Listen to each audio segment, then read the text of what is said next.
ሮሜ ምዕራፍ 8 ከቁጥር 31 እስከ ቁጥር 39። እንግዲህ ስለዚህ ነገር ምን እንላለን? እግዚአብሔር ከኛ ጋር ከሆነ ማን ይቃወመናል? ለገዛ ልጁ ያራራለት ነገር ግን ስለ ሁላችን አሳልፎ የሰጠው ያው ከእርሱ ጋር ደግሞ ሁሉን ነገር እንዲያው እንዴት አይሰጠንም? እግዚአብሔር የመረጣቸውን ማን ይከሳቸዋል? የሚያጸድቅ እግዚአብሔር ነው። የሚኮንንስ ማን ነው? የሞተው ይልቁንም ከሙታን የተነሳው በእግዚአብሔር ቀኝ ያለው ደግሞ ስለኛ የሚማልደው ክርስቶስ ኢየሱስ ነው። ከክርስቶስ ፍቅር ማን ይለየናል? መከራ ወይስ ጭንቀት ወይስ ስደት ወይስ ራብ ወይስ ራቁትነት ወይስ ፍርሃት ወይስ ሰይፍ ነውን? ስላንተ ቀኑን ሁሉ እንገደላለን፣ እንደሚታረዱ በጎች ተቆጠርን ተብሎ እንደተጻፈ ነው። በዚህ ሁሉ ግን በወደደን በእርሱ ከአሸናፊዎች እንበልጣለን። ሞት ቢሆን ሕይወትም ቢሆን መላእክትም ቢሆኑ ግዛትም ቢሆን ያለውም ቢሆን የሚመጣውም ቢሆን ኃይላትም ቢሆኑ ከፍታም ቢሆን ዝቅታም ቢሆን ልዩ ፍጥረትም ቢሆን በክርስቶስ ኢየሱስ በጌታችን ካለ ከእግዚአብሔር ፍቅር ሊለየን እንዳይችል ተረድቻለሁ። የሮሜን መጽሐፍን በተመለከተ ትንሽ ነገር ላንሳላችሁ። በዓለማችን ክርስትናን በተመለከተ ክርስትና አሁን የያዘውን መልክ እንዲይዝ፣ በተለይ የወንጌላውያን አማኞች ክርስትና አሁን የያዘውን መልክ እንዲይዝ ካደረጉ የመጽሐፍ ቅዱስ ክፍሎች በዋናነት የሮሜ መጽሐፍ ነው ትልቅ አስተዋጽኦ ያደረገው። የሮሜ መጽሐፍ በጣም ብዙ የቤተ ክርስቲያን አባቶችን ነክቷቸዋል። በጣም ልባቸውን ነክቶታል። ከነሱ መካከል አንዱ ማርቲን ሉተር የሚባል የካቶሊክ መነኩሴ የነበረ የስነ መለኮት ምሁር የነበረ ሰው አቅጣጫውን የቀይ ካቶሊክ ነበረ። የንስሐ አባት ነበር ለብዙዎች። በካቶሊክ ቤተክርስቲያን አሁንም ድረስ ሰዎች ንስሐ አባት አላቸው። እየሄዱ ቦክስ አለች፣ ፊታቸው ምናምን አይታይም። በዛች በቀዳዳ ውስጥ በዚህ ሳምንት እንዲያርጋሉ ብለው ንስሐ ይገባሉ። ስለዚህ ንስሐ አስገቢ የንስሐ አባት ነበር ማርቲን ሉተር በካቶሊክ ቤተክርስቲያን ውስጥ በ1517 ዓመተ ምህረት አካባቢ ማለት ነው። ለሰዎች የኃጢአት ይቅርታ የሚያገኙበትን ነገር እየነገረ እሱ ግን ኃጢአቱ ይቅር መባሉን አያውቅም ነበር። ጥርጣሬ ነበረው ውስጡ፣ ሁልጊዜ ይወቀሳል። እርግጥ ግን በእውነት ግን አሁን እግዚአብሔር ይቀበለኛል፣ እኔ አሁን እጸድቃለሁ የሚለው ጥያቄ መልስ አላገኘም ነበር። እንደዚህ እየታገለ ባለበት ሰዓት ሮሜ ምዕራፍ 1 ቁጥር 16 እና 17 በራለት፣ ተለወጠ። ምንድነው የሚለው ሮሜ ምዕራፍ 1 ቁጥር 16 እና 17? ላንብብላችሁ። በጣም የሚገርም ቃል ነው ይሄ ቃል። ሮሜ ምዕራፍ 1 ቁጥር 16 እና 17 በወንጌል አላፍርምና አስቀድሞ ለአይሁዳዊ ደግሞም ለግሪክ ሰው ለሚያምኑ ሁሉ የእግዚአብሔር ኃይል ለማዳን ነው ይላል ቁጥር 16። ከዛ ቁጥር 17 ጻድቅ በእምነት ይኖራል ተብሎ እንደተጻፈ የእግዚአብሔር ጽድቅ ከእምነት ወደ እምነት በእርሱ ይገለጣልና። ጻድቅ በእምነት ይኖራል የሚለው ቃል በልዩ መንገድ በራለት። ጽድቅ በእምነት ጀስቲፊኬሽን ባይ ፌዝ የሚለው ነገር ውስጡን ነካው። ከዛን ጊዜ ጀምሮ መጽሐፍ ቅዱስን በደንብ ማንበብ ጀመረ። ተለወጠ። ካቶሊክ ቤተክርስቲያን ፕሮቴስት አርገህናል፣ አንተ ተጻረርከን፣ ተቃወምከን ብላ ልጥፍ አረገችበት እሱና ተከታዮቹን። ፕሮቴስታንት የሚለው ስም ያን ጊዜ ነው የወጣው። ምናልባት ለአንዳንዶች እኛ ተሰብስበን ያወጣነው ስም ከመሰላቸው እኛ ተሰብስበን ያወጣነው ስም ማለት ተለጥፎብን በቃ ይለጠፍ ብለን እኛም ዝም ብለን እየኖርን ነው እስከዛ እንጂ አሁን ደስ የሚል ስም አይደለም። እኔ አሁን ከጠዋት እስከ ማታ አብርሃም ፕሮቴስታንቱ ስባል እኮ አብርሃም ተጻራሪው ማለት ነው። ከጠዋት እስከ ማታ ተጻራሪው ተቃዋሚው እየተባልኩ ብገባ ቦታ ደስ አይለኝም። ግን ከተለጠፈብኝ ምን ይደረጋል? ደግሞስ የተጻረርኩት ምንድን ነው ፖይንቱ። አሁን ማርቲን ሉተር ተጻራሪ ተቃዋሚ የተባለው ምንድን ነው የተጻረረው ነው ትልቁ ነገር። የተጻረራቸውን 95 ፖይንቶች አሉት። የተጻረራቸውን ፖይንቶች ብታዩቸው በሙሉ መጻረር የነበረበት ናቸው። ሰዎች በስራ ይጸድቃሉ የሚል ትምህርት የምታስተምር ቤተክርስቲያን ውስጥ ነበር የነበረው ይሄ መነኩሴ። መጽሐፍ ቅዱስ ደግሞ እንደዚህ ያስተምር። እሱ የሰው ጽድቅ ነው። የሰው ጽድቅ ደግሞ የእግዚአብሔርን መንግስት ለመውረስ አያበቃ። ስለዚህ የሰው ጽድቅ ካላዳነ የማን ጽድቅ ነው የሚያድነው ብሎ ሲመለከት የእግዚአብሔር ጽድቅ የሚባል አለ መጽሐፍ ቅዱስ። እግዚአብሔር ራሱ የሰራው የገዛ ክንዱ መድኃኒትን አመጣለት። ስለዚህ እግዚአብሔር ራሱ ያዘጋጀው መድኃኒት ምን እንደሆነ ስለገባው ያንን አቋም ያዘ፣ ወሰነ ማለት ነው።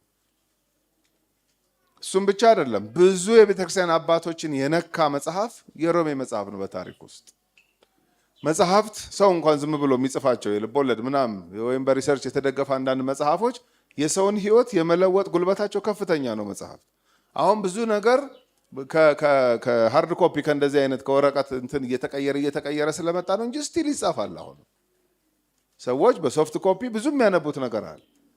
ጸሐፊዎች ለምንድን ነው የሚጽፉት? እኔ የደረስኩበት ድምዳሜ ይሄ ነው፣ ስኖር የገባኝ ይሄ ነው፣ ምርምር አድርጌ የደረስኩበት ይሄ ነው ብለው እነሱ ጋር ያስቀሩትም፣ አንብቡልኝ ብለው ያወጡታል፣ ይጽፉታል። እና የሰዎችን ሕይወት ከመቀየር አንጻር መጽሐፍት ከፍተኛ ቦታ አላቸው። እኔ በኔ ዕድሜ ላውራ። ለምሳሌ በኔ ዕድሜ በሀገራችን መጽሐፍት ያመጡትን ተጽዕኖ በበጎም ይሁን በክፉ ያመጡትን ተጽዕኖ አስታውሳለሁ። በደርግ ጊዜ ሀገራችን የምትከተለው የፖለቲካ ርዕዮተ ዓለም የማርክሲዝም የሌኒኒዝም ርዕዮተ ዓለም ነበር። አሁን ማርክስ ኢትዮጵያ መጥቶ አያውቅም፣ መጽሐፉ ግን ወሮን ነበር።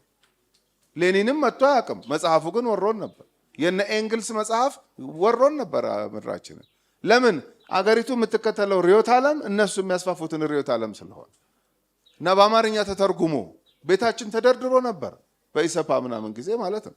እኔ አሁን እኛ ቤት ሼልፍ ላይ ተደርድሮ ትዝ ይለኛል። ቀያይ መጽሐፍ ደግሞ ከቨሩ ቀይ ነው። ለምንድን ነው ብዬ ሳስብ አብዮት ማለት ነው መሰል ቅላቱ ራሱ የአብዮት ጊዜ ስለነበረ ማለት በጣም ተላምደ ነው የእነሱን ፍልስፍና ራሱ ቀበሌ። እኔ እድሜ ደርሶ ነበረ አዮማ ተመዝግቤ በየወሩ ለመሰብሰብ ምናምን እና ስንሰበሰብ ማሌ ጥናት ነበር የሚባለው። ስንጠራ ራሱ አብሪቤት ሁሉ ማድረግ ጀምረን ማለት ለምደናቸው። እኔ አሁን ሌኒን አላውቀውም ማርክስን አላውቀውም፣ ግን ማሌ ጥናት ማለት ማርክሲዝም ሌኒኒዝም ላለማለት ላለማስረዘም ተብሎ ማርክሲዝም ሌኒኒዝም ጥናት ከማለት በጣም ለምደናቸው እነ ሌኒንን ማሌ ጥናት ነው የምንላቸው። መተው እኮ አያውቁም እነዚህ ሰዎች፣ ግን መጽሐፋቸው ብዙ ሶሻሊስት ሀገሮችን አጥለቅልቆ ነበር በየቋንቋው ተተርጎመ ማለት ነው። ሌኒን የጻፈው መጽሐፍ ይህን ያህል ኢምፓክት ካመጣ በዓለም ላይ ማርክስ የጻፈው መጽሐፍ ይህን ያህል ካመጣ በመንፈስ ቅዱስ ተነድተው ቅዱሳን የጻፉት መጽሐፍማ ምን ጥያቄ አለው? ክብር ለእግዚአብሔር ይሁን። መጽሐፍ ቅዱስ ኃይለኛ መጽሐፍ፣ የእግዚአብሔር መንፈስ ያለበት መጽሐፍ።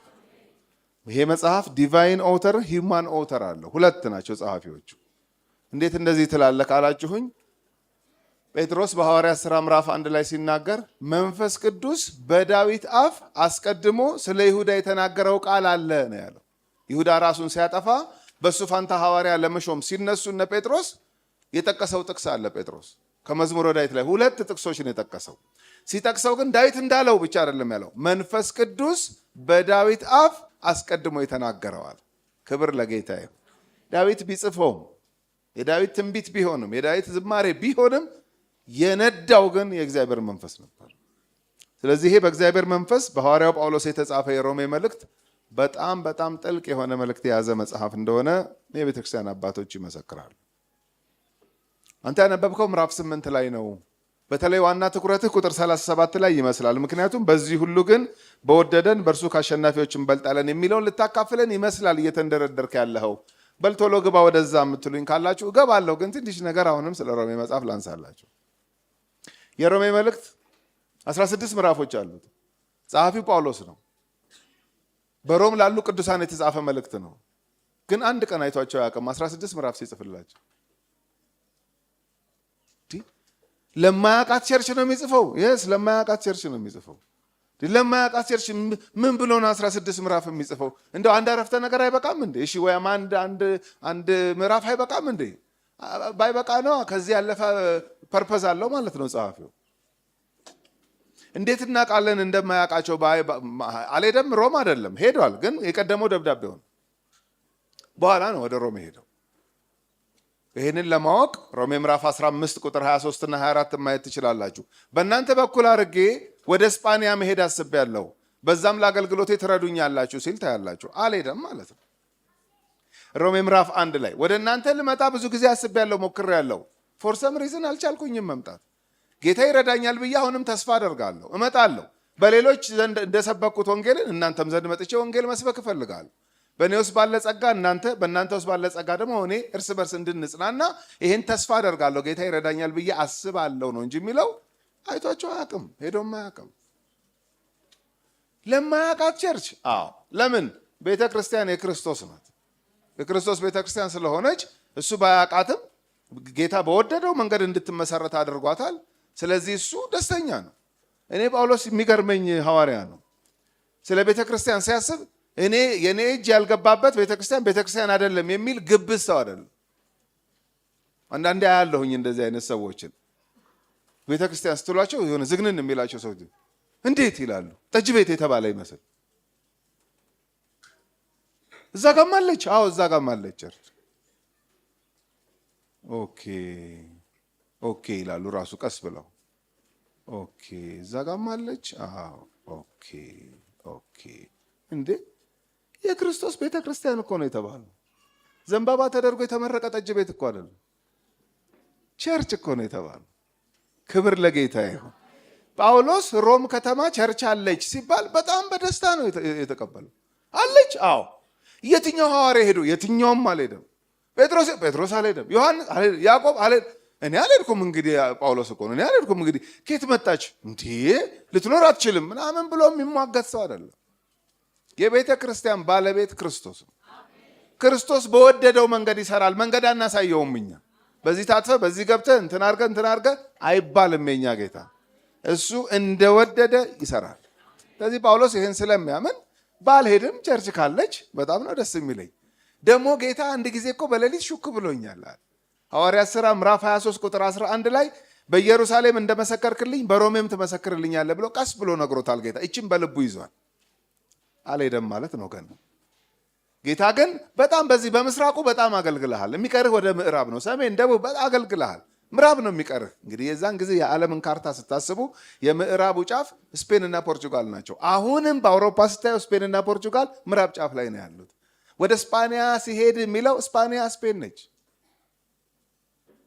ስለዚህ ጌታ ነግሮታል። ሮም ትሄዳለህ ብሎታል። እንዴት እንደሚሄድ ግን አያውቅም። የሚገርመው ታስሮ ነው የሚሄደው። ይግባኝ ጠይቆ የአውራጃ ገዢዎች እና አግሪጳ እነ ፊሊክስ ሲያንገላቱት እኔ እኮ ሮማዊ ነኝ ጀጋ መሰልኳችሁ እንዴ? መፍረድ ካቃታችሁ እኔ ይግባኝ ብያለሁ። ቄሳር ነው እንደውም የኔን ጉዳይ የሚፈርደው አለ። ይግባኝም ታውቃለህ? እንክት አድርጌ ነው የማውቀው። ዝም ስትባሉ እኮ እናንተ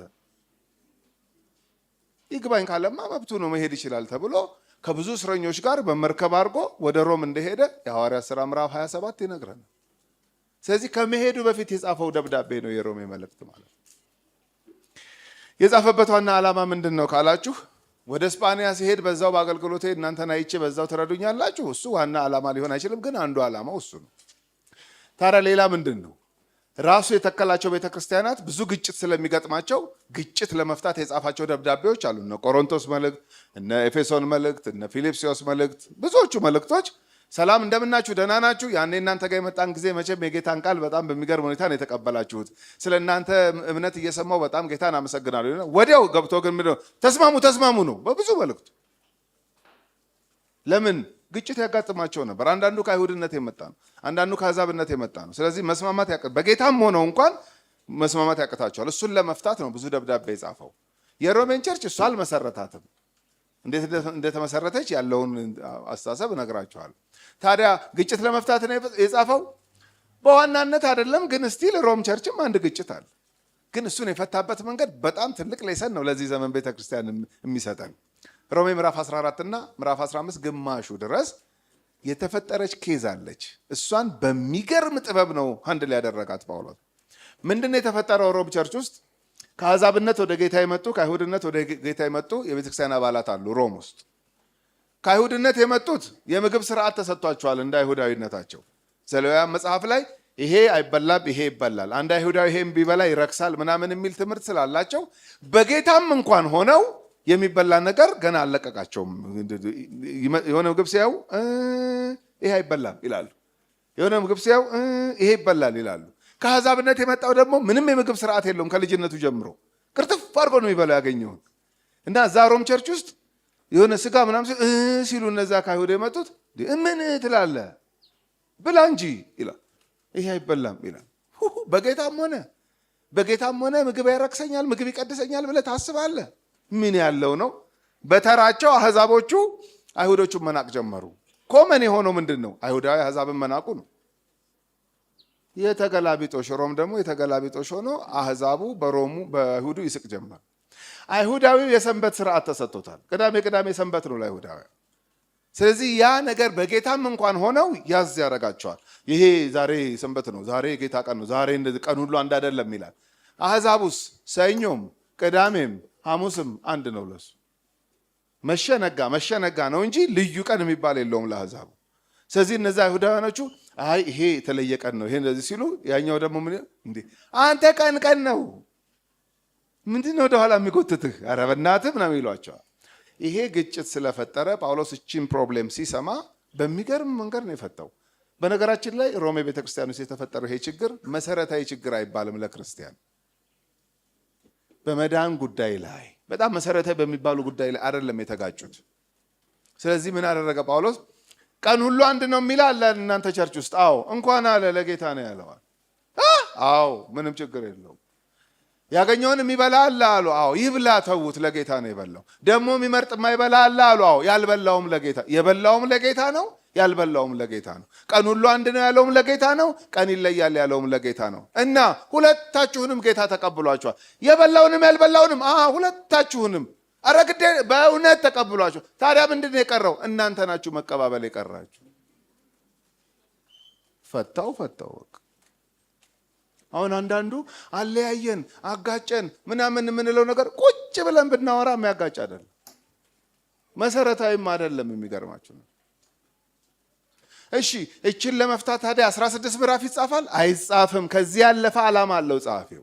ምንድን ነው ዓላማው? ዋና ዓላማው በሮም ከተማ ቸርች አለች ሰምቻለሁ፣ ደስ ብሎኛል፣ እግዚአብሔር ይመስገን። የግድ እኔ እጅ ካልገባበት እኔ እዛ ካልደረስኩ ቸርች መኖር የለባትም የምል ሰው አይደለሁም። እኔ ጌታ በወደደው መንገድ ቸርችን ፕላንት ሊያደርግ ይችላል።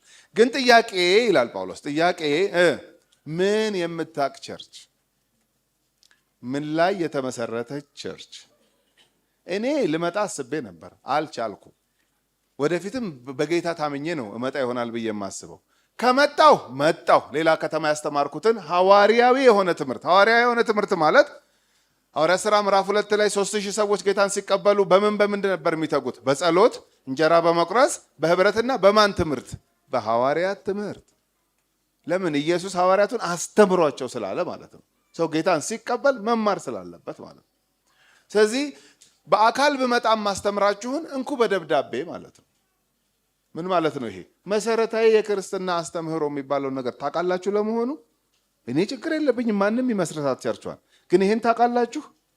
ተረዱ እወቁ ነው። አሁን ዛሬ ያነበብኩት ክፍል ሮሜ ምዕራፍ 8 ቁጥር 39 ተረድቻለሁ ነው እኮ። ተረድቻለሁ። አዎ። እና ደብዳቤውን ሲያነቡ ምን ይሁን ታዲያ? እሱ የተረዳ ነው፣ እናንተም ተረዱ ነው እኮ መልእክቱ። ሌላ ነገር እኮ አይደለም። የክርስትና ህይወት ዋናው መሰረቱ ምን ላይ እንደሚመሰረት ታውቃላችሁ? መረዳት ላይ ነው፣ ማወቅ ላይ ነው። አሁን እኛ በጌታ ነን።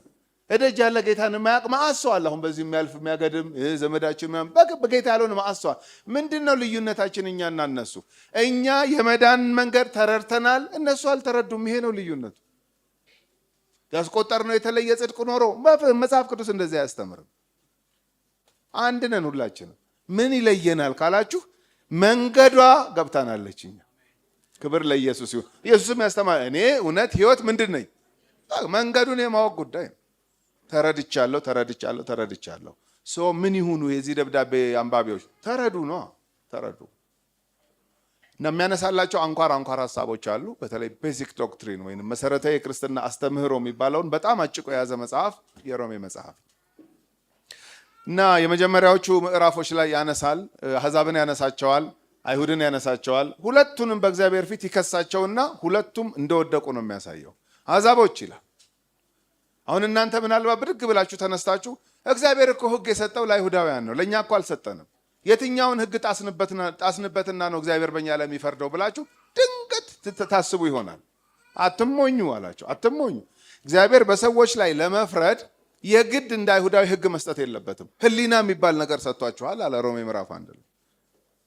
ህሊናችሁን እግዚአብሔር ሲፈጥሩ አእምሮ ሲሰጣችሁ፣ ለምሳሌ ባለ 4 እግር እንስሳ ስታዩ ይሄንንማ የፈጠረ አለ እንድትሉን፣ እናንተ ግን ለ4 እግሩ ሰገዳችሁ። ባለ 2 እግር ወፍ ምናምን ስትመለከቱ ይሄ አምላኬ ነው አላችሁ። እሱን የፈጠረ እንዳለ እንድታስቡ ነው እግዚአብሔር ህሊና የሰጣችሁ። ዛፉን ምኑን ግዑዙን ነገር አመለካችሁ።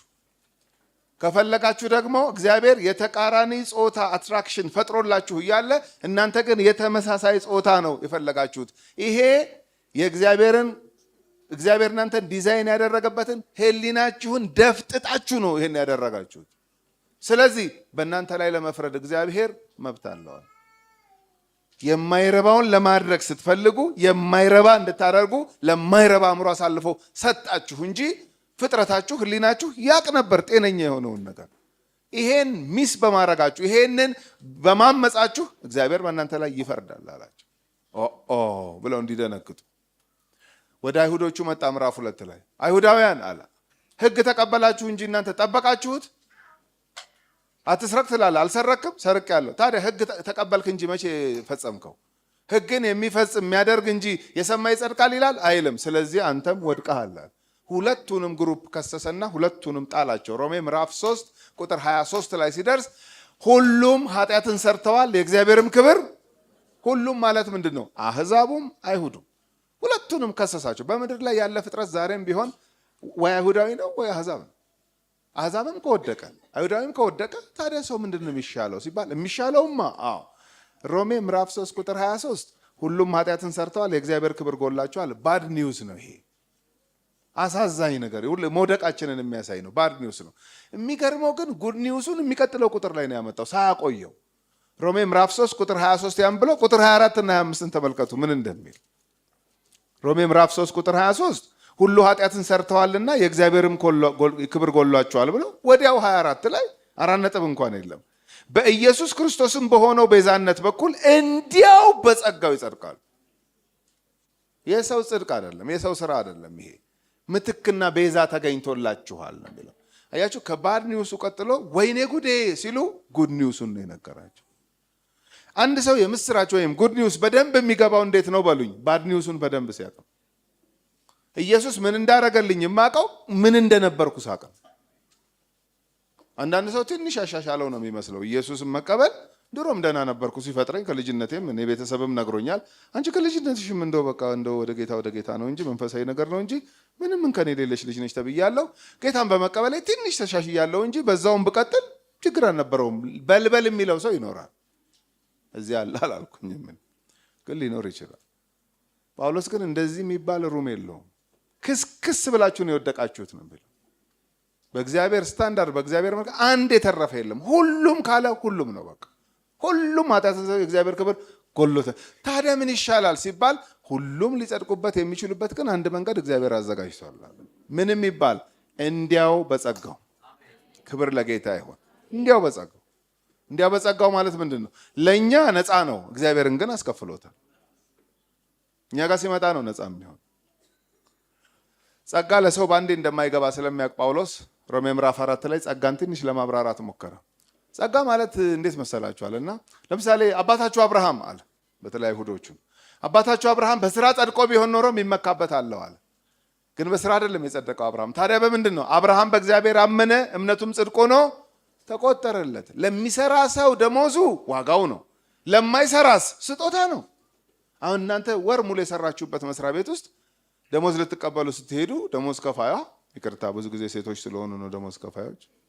አንዳንድ ቦታ ወንድም አለ፣ ግን ብዙ ጊዜ ሴቶች ናቸው።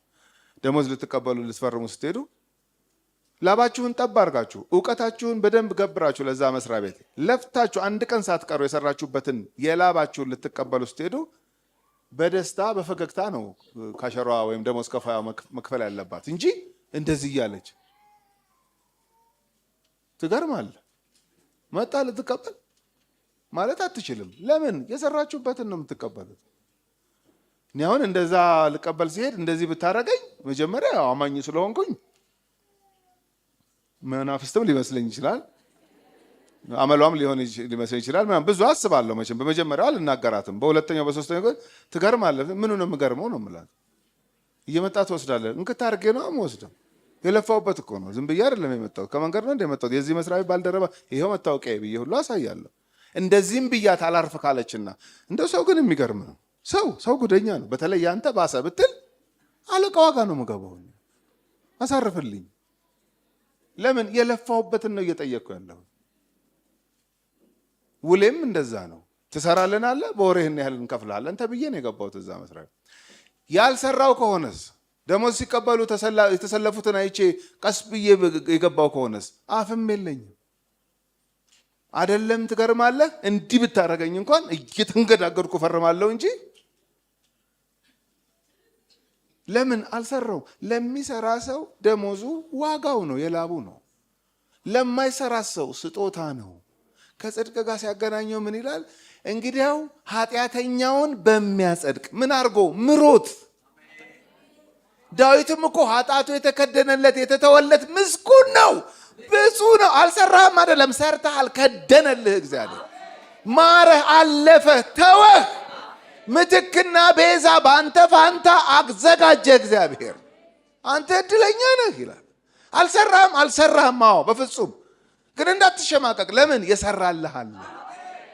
ይኸው በጌታ በኢየሱስ ክርስቶስ አምኖ መዳን ማለት በጓሮ በር መግባት ማለት አይደለም። በፊት ለፊት በአደባባይ ተሰቅሎ ነው ያዳነን። እንዳትሸማቀቁ። በሱ ጸድቀናል። ክብር ለጌታ ይሁን። እግዚአብሔርን የሚያረካ እግዚአብሔር ቁጣውን የሚያሳርፍበት አግኝቶ ነው እግዚአብሔር እኛን ያጸደቀን እንጂ አዳልቶ ምናምን አሾልኮ ነው። ይሄ በጓሮ በር ሰርግ ቤት የገባ ሰው በጣም ነው የሚሳቀቀው። ሌላው ካርድ እያሳየ ይገባል፣ ወደ አዳራሽ እያሳየ ይገባል። ድንኳን ሰባሪ የሚባል አለ በጓሮ የሚገባ እና በኮንፊደንስ እንደዚህ እግሩን አጣምሮ ምናምን አይቀመጥም። ጠሪዎቹ ድገት ካዩኝ ብሎ ይሸማቀቃል፣ እጥፍ ይላል። አንዴ በዛ ይላል፣ አንዴ ወደዚህ ይላል። ወደ እግዚአብሔር መንግስት የገባ ነው በእንደዚህ አይነት በጓሮ በር አይደለም። ራሱ እግዚአብሔር ዲዛይን ባደረገው ባዘጋጀው መንገድ።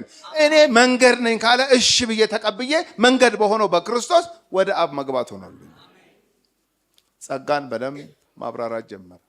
እያለ ነው እንግዲህ ምዕራፍ 8 ላይ የሚመጣ። ወደ ምዕራፍ 8 ልምጣላችሁ። ምን አደረገ? በተለይ ምዕራፍ 8 ላይ ሲመጣ እኔ አንድ ነገር አውቃለሁ አለ። ምዕራፍ 8 ቁጥር 18 ላይ አሁን የማልፍበት የተለያየ መከራ አለ፣ የሚተነኳኩሰኝ የሚነካካኝ ነገር አለ። ሊገለጥ ያለ ክብር ደግሞ አለ ወደፊት የሚጠብቀኝ እግዚአብሔር ያዘጋጀው። እሱንና የሚጠብቀኝን ክብርና የአሁኑን ዘመን ስቃይ ሳስተያየው ምንም እንዳይደለ እየቆጠርኩ ነው ምኖረው አለ። ይሄ መረዳት ነው። አሁን በየቀኑ የሚጎተጉተን ነገር ምንድን ነው በሉኝ? በጌታ ነኝ። አዎ ለምንድነው በዚህ ውስጥ የማልፈው የሚለው ጥያቄ እኮ በየቀኑ አለ ውስጣችን። እኔ በግሌ ለምን፣ ቤተሰቤ ለምን፣ ቤተ ክርስቲያን ለምን፣ አገሬ ለምን በዚህ ውስጥ አልፋለች? የሁላችን ጥያቄ ነው ይሄ። የጳውሎስም ጥያቄ ነበር። ለዚህ ጥያቄህ ምን መድኃኒት አገኘ ካላችሁት ሮሜ ምዕራፍ 8 ቁጥር 18 ሚዛን ይዤ ነው የምዞረው ነው መልሱ። የምን ሚዛን? ልክ አሁን ሱቅ ስኳር ስትገዙ ድንጋዋን ያስቀምጣታለች ብረቷን። ከዛ ስኳሩን 1 ኪሎ ይመዝናል፣ ይጨምራል፣ ይቀንሳል፣ ይጨምራል፣ እኩል ሲመጣ ውሰጂ ብሎ ገንዘቡን አስከፍሎ ይሰጠናል ስኳሩን። ጳውሎስ ልክ ለህይወቱ ሚዛን ይዞ የሚዞር ሰው ነው። ምንና ምን ሊያስቀምጥ? የአሁኑን ዘመን ስቃይ እዚህኛው ሰሃን ላይ፣ ሊገለጥ ያለውን ክብር ደግሞ እዚህ ጋር ያዘ። ሁልጊዜ የሚመዝንብኝ ሊገለጥ ያለው ክብር ነው። ይሄ መረዳት ነው። ይሄ መገለጥ ነው። ምን ይሁኑ ታዲያ የሮሜ ሰዎች ይህን ሲያነቡ? ተንኮስ የሚያረጋችሁ ነገር በህይወታችሁ ሲያልፍ መድኃኒቱ ሚዛን መያዝ ነው። ከዛስ የሚጠብቅሽን ክብር እዚህኛው ሚዛን ላይ ያስቀምጪው። የአሁኑን ዘመን ስቃይ የሚተነኳኩስሽን እዚህ ላይ ሁል ጊዜ የሚመዝነው እርግጠኛ ነኝ የሚገለጠው ክብር ነው። እግዚአብሔር ይመስገን እንጂ አንድ ነገር ጫፌን አይነካኝም የሚል ትምህርት አላስተማረም ጳውሎስ። በመዓት ነገር ውስጥ ነበር የሚያልፈው። ይሄ ነው የኔ መረዳት፣ ስለዚህ ይሄንን ተቀበሉኝ ነው እያላቸው ያለው። መጣ በጣም የምናውቃት ጥቅስ ምዕራፍ 8 ቁጥር 28 ደግሞ ይሄን እንድታውቁ ፈልጋለሁ አለ። ምን? እግዚአብሔርንም ለሚወዱት እንደ ሐሳቡም ለተጠሩት ነገር ሁሉ ለበጎ እንዲደረግ እናውቃለን አለ። እናውቃለን ማለት ምንድን ነው? ኢምፕሊኬሽኑ እወቁ ነው። አያችሁ? ይሄን ደብዳቤ ሲጽፍላቸው እኔ እንዲህ ነው መረዳቴ። ሶ ዋት የሮሜ ሰዎች ደብዳቤው ሲደርሳቸው አንብቦ እና ምን ይሁን? በእኛ ሀገር እንደው ምን ይጠበስ አይደለም የሚባለው ነው እኮ። አንድ ሰው የሆነ ነገር ይነግራችኋል እኮ ምን ይሁን እና ምን ይሁን ነው የምትሉት። ለሱ ጥያቄ መልሱ ምንድን ነው? እኔ እንደምረዳ ተረዱ። እኔ ነገሩን በዚህ አይን እንደማይ በዚህ አይን ይሁት ነው እያላቸው ያለ። ምን? እግዚአብሔርን ለሚወዱት እሺ፣ እንደ ሐሳቡም ለተጠሩት እሺ፣ ነገር ሁሉ ለበጎ እንዲደረግ እናውቃለን። በጎ የማይመስሉ መዓት ነገሮች ያልፋሉ በእኔም ሆነ በቤተ ክርስቲያን ህይወት ውስጥ። እኔ ግን በእርግጠኛነት አንድ መረዳት አለኝ አለ። ምን? የመጀመሪያው መስፈርት እግዚአብሔርን ለሚወዱ እንደ ሐሳቡም ለተጠሩ የሚለውን ማሟላት መቻሉ ነው። አንድ ሰው የሮሜ ሰዎች ይሄን ያሟላሉ? እግዚአብሔርን ይወዳሉ? ኦፍ ኮርስ። እንዴት ሊወዱት ቻሉ? ሰው ከመሬት ተነስቶ እግዚአብሔርን መውደድ ይችላል? አይችልም። ይሄን በደንብ ስሙኝ። አሁን መሰረታዊ የክርስትና አስተምህሮ ከሚባሉት ውስጥ አንዱ ይሄ ነው። ሰው ዝም ብሎ ተነስቶ ብድግ ብሎ እግዚአብሔርን መውደድ ይችላል? አይችልም። ፍጥረቱ ራሱ እግዚአብሔርን የሚወድ አይደለም። ተቃራኒ ነው የሰው ፍጥረት ማለት። ወደ አመጽ ነው እኛ የምናዘነብለው። ሁሉ ወደ ገዛ መንገዱ ሄደ፣ አንድ የተረፈ የለም ነው የሚለው ሁሉ። ታዲያ እንዴት አድርጎ ነው ሰው እግዚአብሔርን የሚወደው? መጀመሪያ በእግዚአብሔር እንዴት እንደተወደደ ሲያውቅ። እግዚአብሔርን መውደድ ምላሽ ነው። አሁን ምን ዘምረው ምንለው ምላሽ እኮ ነው ለተደረገልን ነገር ነው እንጂ ምንም ላላረገልን እግዚአብሔር በቃ ከመሬት ተነስተን እኔ እወድሃለሁ አገር ይበጥበጥ እወድሃለሁ ኖ። ከየት የመጣ መውደድ? አንደኛ ዮሐንስ ምዕራፍ 4 ቁጥር 19 እሱ አስቀድሞ ወዶናልና እኛ ምን እናደርገዋለን? ምላሽ ነው። እግዚአብሔርን መውደድ ምላሽ ነው። እንዴት አድርጎ ወደደኝ? አንድ ልጁን እስኪሰጥ ድረስ ወደደኝ። ያ ፍቅር በመንፈስ ቅዱስ አማካኝነት በልባችን ሲፈስ ከዛች ቀን ጀምሮ እግዚአብሔርን ለመውደድ፣ እግዚአብሔርን ለመፍራት፣ እግዚአብሔርን ለማክበር አቅም አገኘን ማለት። ስለዚህ እግዚአብሔርን ለሚወዱ ሲል የሮሜ አማኞች እግዚአብሔርን ይወዳሉ። በእግዚአብሔር መወደዳቸውን ስላወቁ ወንጌል ተሰብኮላቸው እንደ ሐሳቡ ተጠርተዋል። ኦፍኮርስ ምዕራፍ 1 ላይ ነግሯቸዋል። ቅዱሳን ልትሆኑ የተጠራችሁ ይላል። ሁለቱንም ያሟላሉ። በቃ አለቀ። እግዚአብሔር እንደወደደው አውቆ ለእግዚአብሔር የፍቅር ምላሽ መስጠት የጀመረ አማኝ የሆነ ማለት ነው። የክርስትናን ጉዞ መጓዝ የጀመረ ማለት ነው።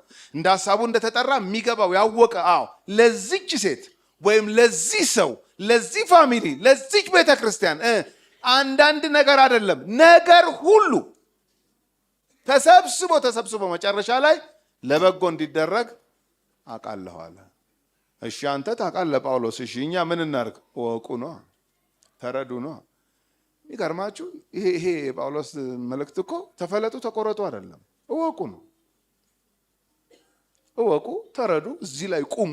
ከዛ ፌስ የምታደርጉትን ነገር በዚህ መረዳት ትጋፈጡታላችሁ።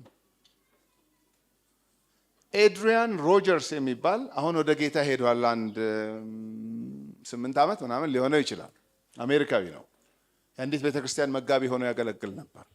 እሱ የጻፈው መጽሐፍ ላይ ነው ያነበብኩት። ሮሜ 8:28 ማለት አለ ሲያብራራው፣ ይሄ እግዚአብሔርን ለሚወዱት እንደ ሐሳቡም ለተጠሩት ነገር ሁሉ ለበጎ እንዲደረግ እናውቃለን ማለት አለ።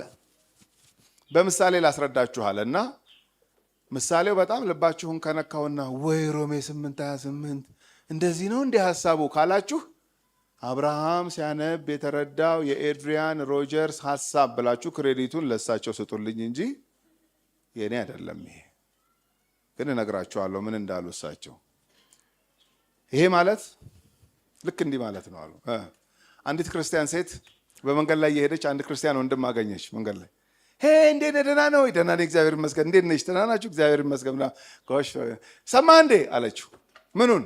አገባው እኮ አለችው። ኧረ እባክሽ ዋው ያው በእንግሊዝኛ ስለሆነ የሚያወሩት ዳትስ ጉድ አላት። ከዛ ቀጠለችና ግን ምን ዋጋ አለው አለችው። ምን ነው? ያገባሁት ሰውዬ መልከ ጥፉ ነው አለችው። ራሷን አትወዳ ያገባቸው እንግዲህ ግን መልከ ጥፉ ነው አለች። አለና ማለት እንግዲህ ራሷን አትያወራችው ይሁና ምናምን ለማለት ከበደው። ራሷን ከሷ ጋር ለመስማማት ብሎ that's bad አላት። እሱ እንኳን ጥሩ አይደለም ማለት። ከዛ ቀጠለችና የፈለገ መልከ ጥፉ ቢሆን ግን አንድ ነገር ማወቅ አለብህ አለችው። ምን? በጣም ሀብታም ነው።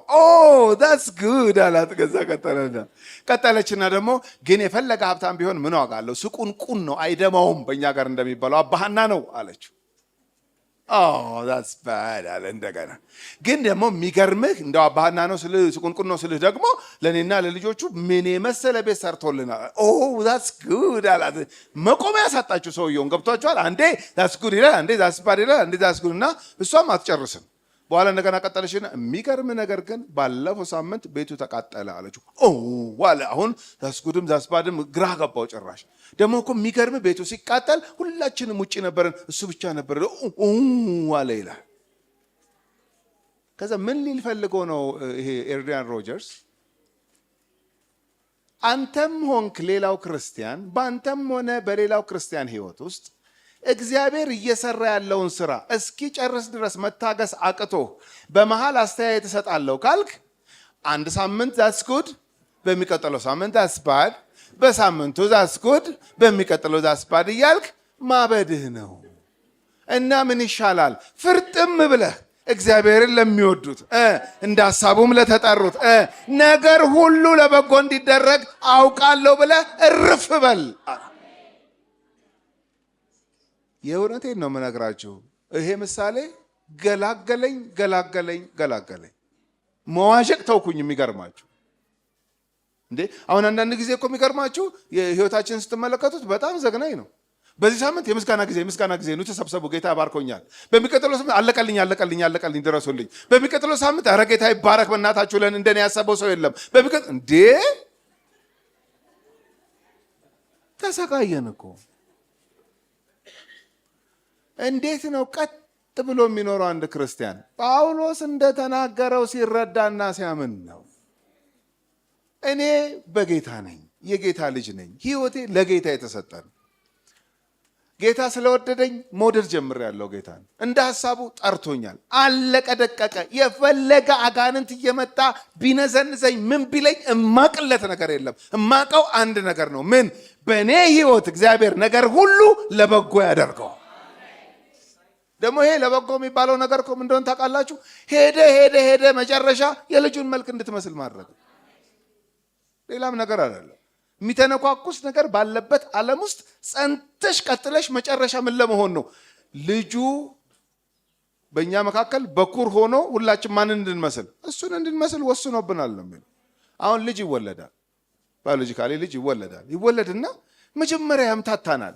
እናቱን ነው የሚመስለው ስንል ቅይር ይልና አባቱን፣ ቅይር ይልና አጎቱን። እንዲህ ይሄ ልጅ ከዛስ ሄዶ የሆነ እድሜ ላይ ቁርጥ አባቱን ዘር ነው ያላ ይመጣላ። ቁርጥ አባቱን አንገላቶሽ፣ በዚህ ተንኩሶሽ፣ በዛ ተንኩሶ የሆነ ነገር አስጨንቆ ምን ብሎ መጨረሻ ልጁን እንድትመስል ነው። ምንም ዌስት የሚያደርገው ነገር የለም እግዚአብሔር በእኛ ህይወት ውስጥ አይደለም። ቤቱ ከገባም በኋላ በቤቱ እንኳን ሳንሆን እግዚአብሔር እያንዳንዱን በዓላማ ነበር የሚያደርገው በህይወታችን። እግዚአብሔር ለሚሉት እንዳሳቡ ለተጠሩት ነገር ሁሉ ለበጎ ነው የሚደረገው አለ። ቁጥር 31 እንግዲህ ስለዚህ ነገር ምን እንላለን? ወደ 5 የሚሆኑ እጅ እየተወጣ የማይመለስ በደብዳቤም የማይመለስ በሆድ የሚመለስ ጥያቄ ነው ጳውሎስ እዚህ ጋር የሚያነሳው። እነዚህ ሪቶሪካል ኩዌስችንስ ይባላሉ። ሪቶሪካል ኩዌስችንስ ማለት ጠያቂው ሲጠይቅ መልስ አይጠብቅም። ኢነሴንስ ለጠያቂው የሚሰጥ መልስ አይደለም፣ በሆድ ነው የሚመለሰው፣ ለራስ ነው የሚመለሰው። ስለዚህ እንደዚህ ይላቸዋል። እንግዲህ ስለዚህ ነገር ምን እንላለን ይላል። ስለየቱ ነገር? ከምዕራፍ 1 ጀምሮ ጥርግ አድርጎ ይዞ ስለመጣው ሐሳብ ነው። ሁላችን በኃጢአት ከወደቅን ጉዳችን ከፈላ፣ እግዚአብሔር ግን በልጁ ባን ምትክና ቤዛነት ካጸደቀንና ካዳነን፣ ድሮ ያልነበረን መንፈስ አሁን ግን አባት ብለን የምንጮህበት መንፈስ ከተሰጠን፣ ደግሞ ነገር ሁሉ ለበጎ የሚደረግ ከሆነ ሁላችን የልጁን መልክ እንድንመስል ከወሰነብን፣ ይሄ ከሆነ የእግዚአብሔር ፕሮግራም፣ እንግዲህ ስለዚህ ነገር ምን እንላለን ሲባል መልሱ ምንድን ነው? ተገርመን እንኖራለን ነው። ክብር ለጌታ ይሁን። ምን እላለሁ እኔ በህይወቴ ፕሮግራሜ ሌላ ነበረ። እግዚአብሔር ግን በህይወትሽ ይሄ ነው የሚሆነው ካለ በህይወትህ ተቀብዬ መኖር ነው። ክብር ለጌታ ይሁን። እንግዲህ ስለዚህ ነገር ምን እንላለን ሲባል በእግዚአብሔር ቤት ውስጥ ተገርመን እንኖራለን። የእግዚአብሔር መንገድ የእግዚአብሔር ፕሮግራም ከተገለጠልን ያርገዋ ጌታ እያልን በመገረም በመደነቅ እንኖራለን። የሚቀጥለው ጥያቄ እግዚአብሔር ከኛ ጋር ከሆነ ማን ይቃወመናል?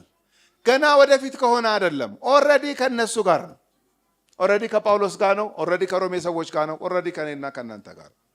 አማኑኤል እግዚአብሔር ከማን ጋር? ኪዳኑ ነው የሚናገረው። ማቴዎስ 28 እኔ እስከ ዓለም ፍጻሜ ከማን ጋር ሆናለሁ? እኛ እኮ አሁን ሰው እየመጣ ሳስበው ጌታ ካንቺ ጋር ይመስለኛል ሲለን አይደለም እናውቀው። መጽሐፉ ነግሮናል። ኦልሬዲ እግዚአብሔር ከኛ ጋር ነው። ክብር ለጌታ ይሁን። ማንም ምንም ቢል ማለት ነው። አጭበርባሪ፣ ሌባ ሁላ እናውቃችኋለን ምናምን የፈለገውን ቢለጥፍብን ሰው እግዚአብሔር ከኛ ጋር ነው።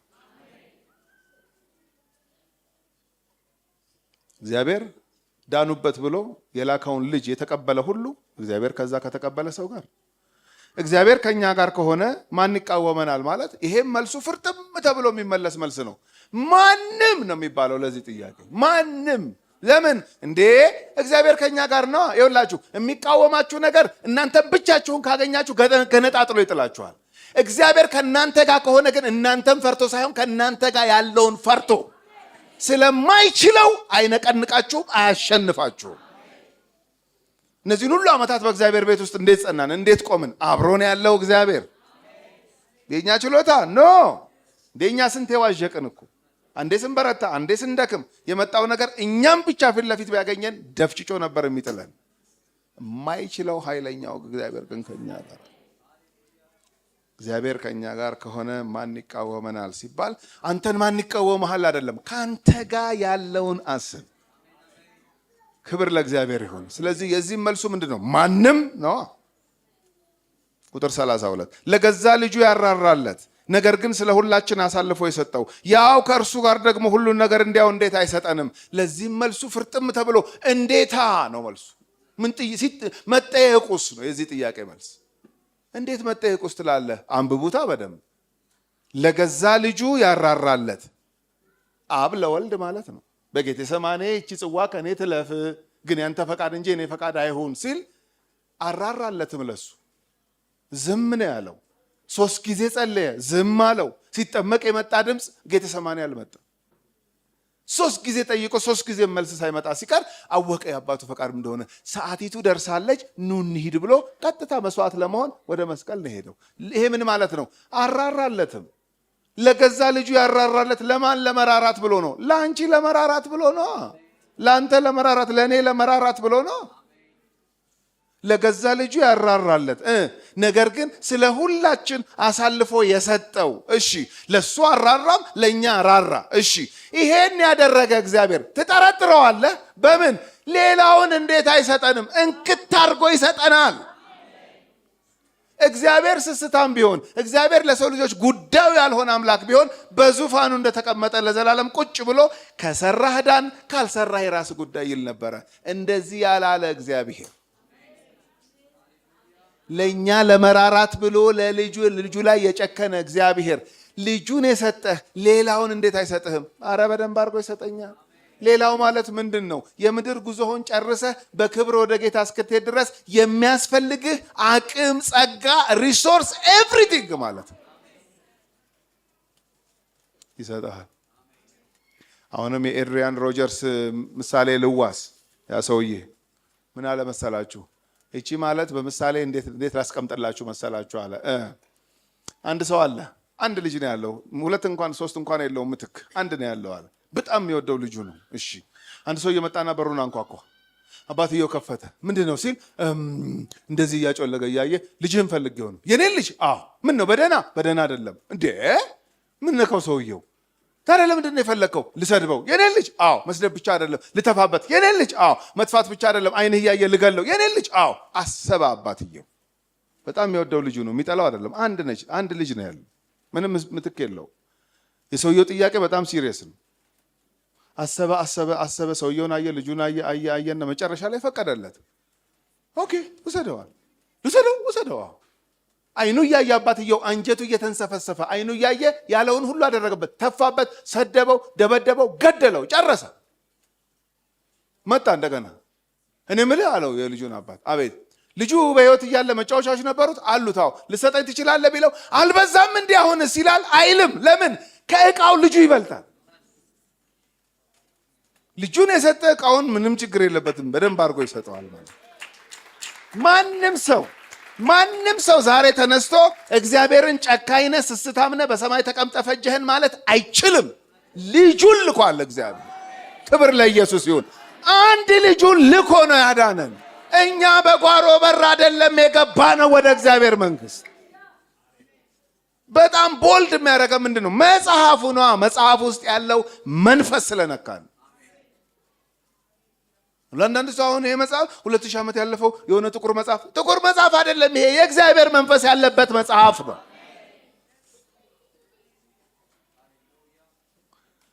ምን እንደሚያደርግ ታውቃላችሁ? ጳውሎስ there is a church ሮም፣ ደስ ብሎኛል እንኳን ኖረች። ምን የምታውቅ ቸርች? እሱ ነው ጥያቄ። ቤዚክ ዶክትሪን ታውቃለች እቺ ቸርች።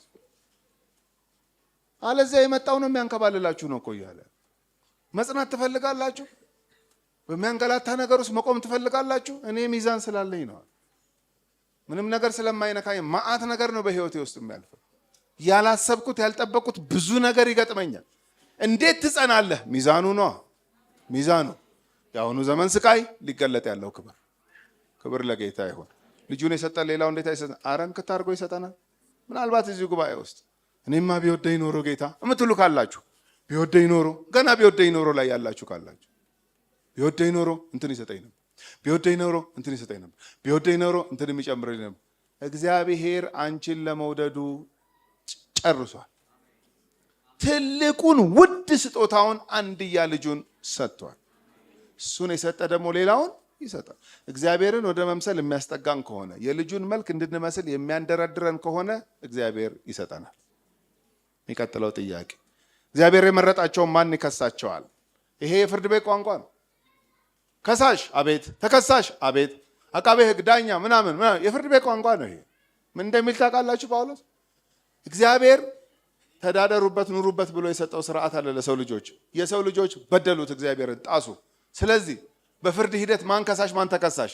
እግዚአብሔር ከሳሽ፣ ሕግ የጣሰ ተከሳሽ ነው የሚሆነው። እግዚአብሔር ግን እንደሱ ሊሆንብን ሲል ምን አድርጎ እንዳዳነን ታውቃላችሁ? ይላል ጳውሎስ። ምን አድርጎ ነው የዳነን? ሕግ የሰጠ እግዚአብሔር ነው። አዎ ሕጉ ተጣሰበት። አዎ መፍረድ ሲችል፣ መግደል ሲችል፣ መጨረስ ሲችል ራሱ እግዚአብሔር እንታረቅ ብሎ የይቅርታን መንገድ አመጣ። ስለዚህ እግዚአብሔር ዳኛህ እንጂ ከሳሽህ አይሆንም። አሁን አንዳንድ ሰው በግድ ከሳሽ ይፈልጋል። በጌታም ሆኖ አማኝም ሆኖ እንደው በቃ እኔ እኮ ግን ይላል። አረ በፈጠረሽ ከሳሽ የለሽም። የበደልሽው እግዚአብሔርን ነው። አዎ አንቺ መቅጣት የሚችለው ማን ነው? የተበደለ እግዚአብሔር ነው። የተበደለ እግዚአብሔር ምሪያት አለሁ። ለምን? ልጄ ከፈለ የእሷን ዋጋ። ስለዚህ ፍርድ ቤት አትቀርብም፣ እሷ ነፃ ናት እያለ እንደው በተከሰስኩ አረ በፈጠረሽ አረ ከሳሽ የለሽም። እግዚአብሔር የመረጣቸውን ማን ይከሳቸዋል? መልሱ ምንድን ነው? ማንም። ሮሜ ምዕራፍ 8 ቁጥር 1 በክርስቶስ ኢየሱስ ላሉት አሁን ምን የለባቸውም? በቃ ወሰደው እኮ ኩነኔያችንን ወሰደው፣ ተሸከመው። ክብር ለጌታ ይሁን። ይቺን ጽዋ ልጠጣ ግድ ነው ብሎ ጽዋዋን ጨለጣት ጌታ ኢየሱስ ክርስቶስ። የምትቀጥለው ጥያቄ የሚያጸድቅ እግዚአብሔር ነው። የስ የታወቀ ነው። ይሄ የሚኮንንስ ማን ነው? እኛን አይደለም፣ አማኞችን አይደለም። አሉ የሚኮንኑ መጨረሻ ላይ የሚኮንንስ ማን ነው ይልና የሞተው እሺ፣ ሞቶ አልቀረም፣ ይልቁንም የተነሳው እሺ፣ ከተነሳ በኋላ ደግሞ በእግዚአብሔር ቀኝ ያለው እሺ፣ ደግሞ ስለኛ የሚማልደው ክርስቶስ ኢየሱስ ነው ይላል። ሌሎችን ለመኮንን ለሁሉ እንደ ስራው ሊከፍል ዋጋው በእጁ ያለ ጌታ ሲመጣ ሊኮንናቸው የሚመጣባቸው አሉ። በአማኞች ኬዝ ግን ምንድን ነው? እንኳን ሊኮንንህ ሞቶልሃል፣ እሺ፣ ከሙታን ተነስቷል፣ እሺ፣ በአባቱ ቀኝ ተቀምጧል፣ እሺ፣ አሁን እንኳን የምድር ጉዞሽን በድል እንድትጨርሺ በዙፋኑ ፊት ስትንበረከኪ በጸጋ ላይ ጸጋ እንዲሰጥሽ ስለ አንቺ የሚማልድ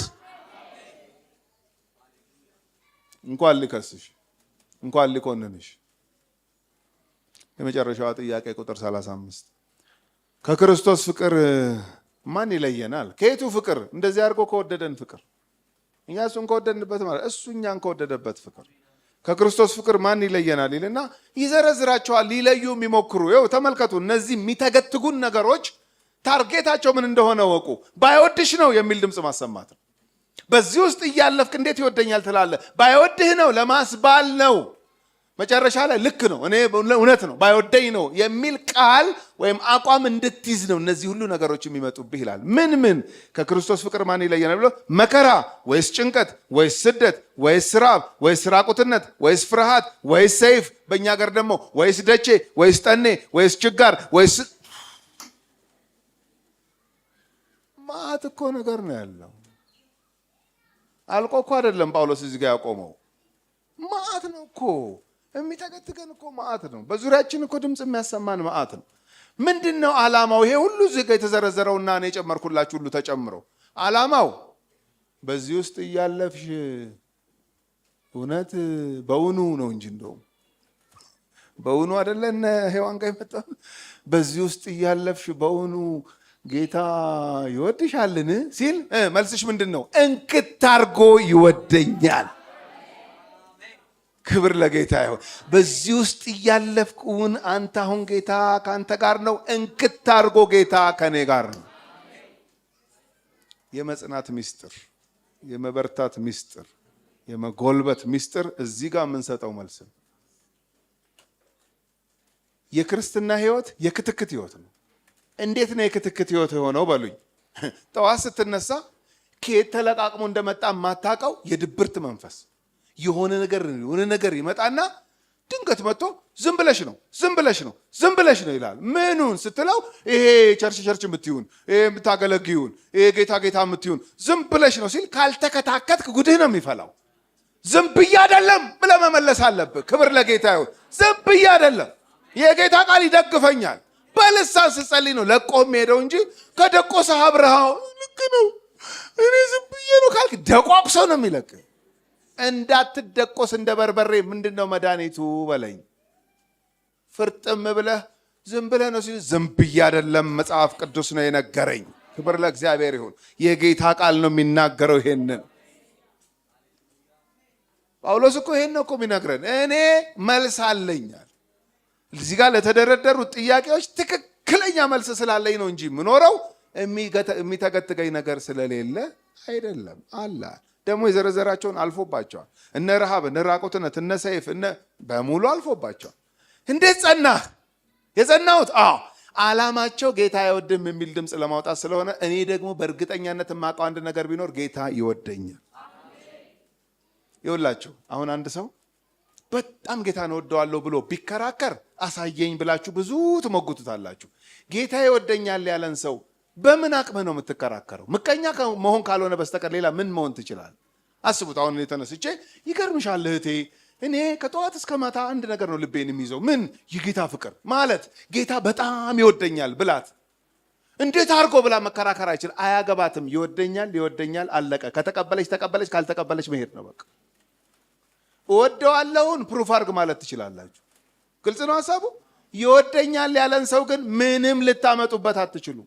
ጳውሎስ ይሄን ነው የሚናገረው። እነዚህ ሁሉ ይመጡና ጥያቄያቸው ከክርስቶስ ፍቅር እኔን ለመለየት ነው። እኔ ደግሞ እንደው በቃ ሙጭጭ ብዬ አቋሜ ብዬ ያስኩት አንድ ነገር አለ። ምን? ክርስቶስ ይወደኛል። እንዴት አወቅ? ትቀልዳለህ እንዴ? እኔ እኮ የክርስቶስን ቤተክርስቲያን አፍራሽና አሳዳጅ ነበርኩኝ። ለአፍራሽና ለአሳዳጅ ራሱን ማፍረስ ነው እንጂ ጭራሽ ያፈረሰውን ቸርች ተካይ ይደረጋል? እሱስ አይደረግም። በቃ ዝም በለኛ፣ አጨቅጭቀኛ። ከክርስቶስ ፍቅር ማንም አይለየኝ ችናለና ቁጥር 36 ላይ ስላንተ ቀኑን ሁሉ እንገደላለን እንደሚታረዱ በጎች ተቆጠርን ተብሎ እንደተጻፈ ነው። ከመዝሙር 44 ቁጥር 22 ላይ ነው የጠቀሳት። ይችል ምን ማለት ነው? ምንም ይሄ እኮ ብርቅ እኮ ነገር አይደለም። እንደው አታካብዱ እንደማለት እኮ ነው ለሮሜ ሰዎች። ምኑን? በጌታ ከሆናችሁ በኋላ በእነዚህ በዘረዘርኳቸው ነገሮች ውስጥ ብታልፉ፣ በተለይ ቄሳር ያለው ሮም አይደለም። በክርስቲያኖች ላይ መጥፎ ሕግ ሲወጣ መጀመሪያ አፕላይ የሚደረገው እነሱ ላይ ነው። ስለዚህ ተነስተው ምን ይላሉ? የሮሜ አማኞች ምን ሊሉ ይችላሉ? ምን እኛ እኮ ሁሉ ነገር ገፈት ቀማሽ እኛ ነን። ይሄ ሰውዬ ተነስቶ የሆነ የማይሆን ሕግ ሲያወጣ በክርስቲያኖች ላይ እኛ ላይ ነው መጀመሪያ አፕላይ የሚደረገው። ኧረ እኛስ ባሰ ሊሉ ሲሉ የእኛስ ባሰ አትበል። እንዴት?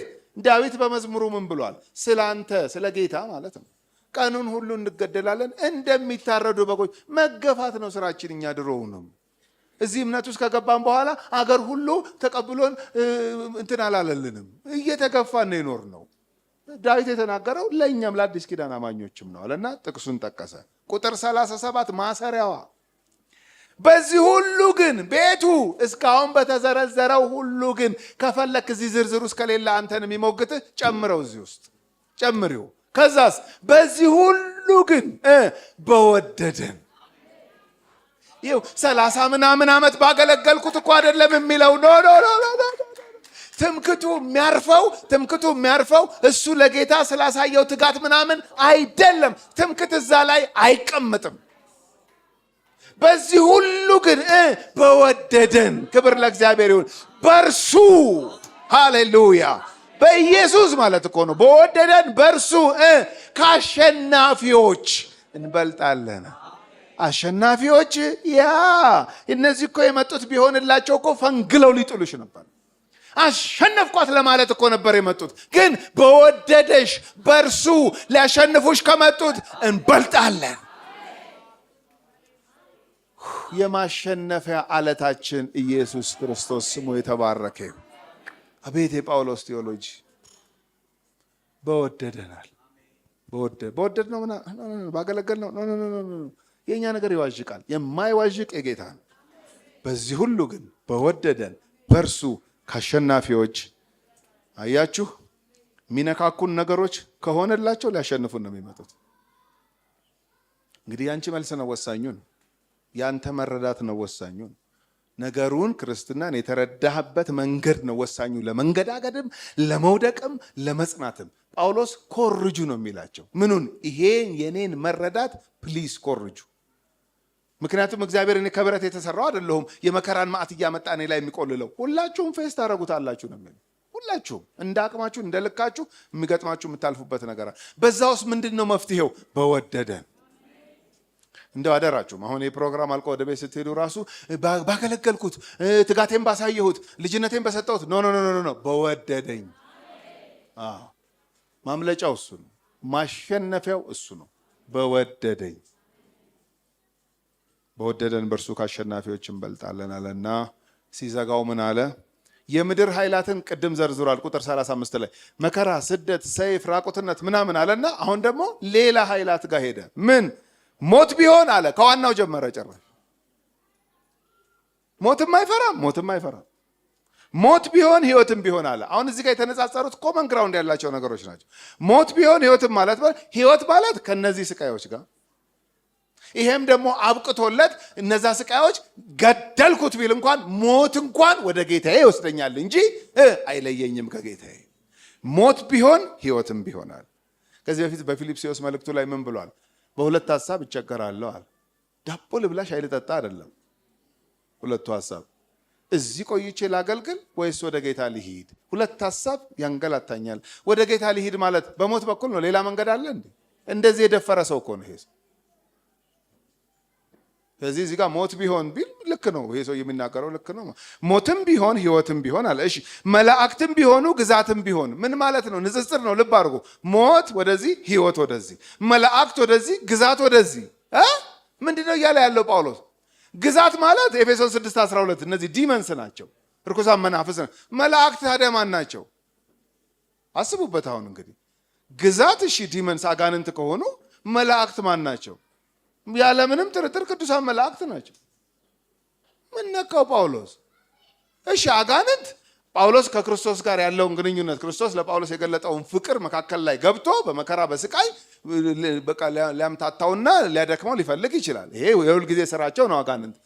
ቅዱሳን መላእክት ከመቼ ወዲህ ነው በክርስቶስና በአማኙ ፍቅር መካከል የሚገቡት? ገብተው ያውቃሉ? አያውቁም። ታዲያ ለምንድን ነው ያነሳቸው ጳውሎስ? በደንብ ስሙኝ። ነሸጥ ካረጋቸው ማለት አርገው አያውቁም። ኮንፊደንሴ ግን የት ድረስ እንደሆነ ልንገራችሁ ማለቱ ነው ጳውሎስ። የት ድረስ ነው? ቅዱሳን መላእክት እንኳን መጥተው ክርስቶስ ለእኔ ባሳየው ፍቅር እኔም በተረዳሁት ፍቅር መካከል ገብተው አርገው አያውቁም። ቢሞክሩ እንኳን እስከዚህ ድረስ ኮንፊደንስ አለኝ። ምን አይችሉም። ኧረ ተው ወንድም አብርሃም ደህና አስተምረ መጨረሻ በስህተት ትምህርት ትጨርሰዋለህ ትምህርቱን የምትሉ የፈራችሁ ሰዎች ካላችሁ ሌላ ጥቅስ ልስጣችሁ። ገላትያ ምዕራፍ 1 እኛ ከሰበክንላችሁ ወንጌል ውጪ አጋንንት ነው የሚለው የሰማይ መልአክ። ያው ከሁለት ጥቅስ በላይ መስጠት አይጠበቅብኝም። የስህተት ትምህርት ላለማስተማሬ ማለት ነው አይደል? እንዴት አይደል? ሁለት ጥቅስ ይበቃኝ። እኛ ከሰበክንላችሁ ወንጌል ውጪ እኛም ተመልሰን ሌላ ነገር ብንሰብክ የሰማይ መልአክ ተገልጦ አዲስ መገለጥ ቢል እማቅለት ነገር የለም፣ የተረገመ ይሁን። የኮንፊደንሱን ጥግ ለማሳየት እንጂ ቅዱሳን መላእክት እንደዚህ አይነት ነገር ውስጥ ይገባሉ ማለት አይደለም። መላእክትም ቢሆኑ ግዛትም ቢሆናል ያለውም ቢሆን የእስካሁኑ ፌስ ያደረግነው የሚመጣውም ቢሆን ያላየሁት ገና ሌላ ኮተት ቢሆን ኃይላትም ቢሆኑ ምን አይነት የሰማይ በራሪ የምድር ተሽከርካሪ ኃይላት ቢሆኑ ከፍታም ቢሆን ዝቅታም ቢሆን የህይወት የአገልግሎት ከፍታ ዝቅታ አለ። ከፍታም ቢሆን ዝቅታም ቢሆን መጨረሻ ላይ የሚለው ሳያጣ ጳውሎስ ያልጠራው ነገር እኮ የለም። በሰማይ በምድር ሁሉን ጠርቷል። መጨረሻ ምን ያለ ልዩ ፍጥረትም ቢሆን አለ። ምንድን ነው ልዩ ፍጥረት? ዩፎ ነው። ዞሮ ዞሮ ግን በስሙ ጠርቶት ራሱ ጳውሎስ አቤት፣ እስካሁን በብዙ ነገር ተፈትነሃል። አዎ፣ አሁን ግን ፈትኖህ የማያውቅ ነገር ነው ወደ አንተ የመጣው። ማን ይባላል? ልዩ ፍጥረት። ትሰማኛለህ? ልዩ ፍጥረት ነው የሚለው ጳውሎስ። ፋታ እንኳን አይሰጠውም። የማቅልህ ነገር የለም እኮ ነው። በቃ የማውቀው አንድ ነገር ነው። ምን? አንተም እንኳን ከክርስቶስ ፍቅር እኔ መለየት አትችልም። በምንም ሊሰበር የማይችል የክርስቶስ ፍቅር በመንፈስ ቅዱስ አማካኝነት በልባችን ፈሷል። መጨረሻው ሐሳብ ይቺ ናት። ልዩ ፍጥረትም ቢሆናልና በክርስቶስ ኢየሱስ በጌታችን ካለ በክርስቶስ በኩል የተገለጠ የእግዚአብሔር ፍቅር ማለት ነው። በክርስቶስ ኢየሱስ በጌታችን ካለ ከእግዚአብሔር ፍቅር ሊለየን እንዳይችል ምን ሆኛለሁ? እና ወንድም አብርሃም ዛሬ በዚህ በመጨረሻው ቀን የ9ኛ ዓመትን ስናከብር አሁን ኬክ ልንቆርስ ነው ምናምን። በዚህ ቀን ምን ልትል ነው የመጣው? በወደደን በእርሱ ከአሸናፊዎች እንበልጣለን። ይሄን አውጁ። በሳምንታችሁ ላይ ይሄን አውጁ። በዘመናችሁ ላይ ይሄን አውጁ። ከክርስቶስ ፍቅር ከእግዚአብሔር ፍቅር ማንም ሊለየን እንዳይችል ምን አድርጌያለሁ? በቃ ወደ ቤት ስትሄዱ ተረድቻለሁ። ደስ የሚለኝ ነገር ይሄ ርኩሳን መናፍስት አጋንንት ምናምን የሚባሉት ነገሮች አቋም ያከብራሉ። ጌታ ኢየሱስ በዲያብሎስ ሲፈተን ለምን ይህን ድንጋይ ዳቦ አድርገው ሰው በእንጀራ ብቻ አይኖርም ከእግዚአብሔር የሚወጣው ኦኬ። ለምን ከዚህ ራስን አትፈተፍትም? እግዚአብሔር አምላክን አትፈታተን ተብሎ ኦኬ። ለምን ላይ ያለምን ክብር አልሰጥህም? ወርቀ ብሰግድ ለእግዚአብሔር ለአምላክ ብቻ ስገድ ተብሏል። ኦኬ። ዞር ሹክክ ብሎ እንደመጣ ሹክክ ብሎ እንዲሄድ ከፈለጋችሁ አቋም። ክብር ለእግዚአብሔር። አቋም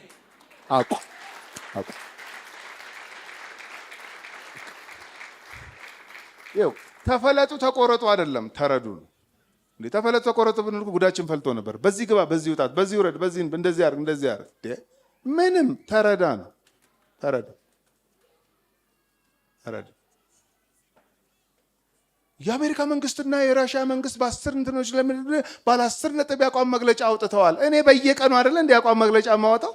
ራሽያ ይላል እንዴ? እኔ በየቀኑ ነው ያቋም መግለጫ ማወጣው።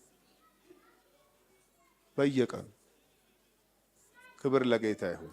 በየቀኑ መጽሐፍ ቅዱሴን አነበብኩ አይደለ? ገባኝ አይደለ? ተረዳሁ አይደለ? ይሄ አቋሜ ነው። ክብር ለእግዚአብሔር ይሁን። ሲያከብር አይቻለሁ አቋምን። አጋንንት ሲያከብር አይቻለሁ አቋምን። ሌላ ጥያቄ ይዞ ይመጣል እንጂ በጣም ጥንክር ብለሽ ፍርጥም ብለሽ በያዝሽው አቋም 10 አይጨቀጭቅሽም። ክብር ለጌታ ይሁን። በወደደን በእርሱ ከአሸናፊዎች ይበልጣል።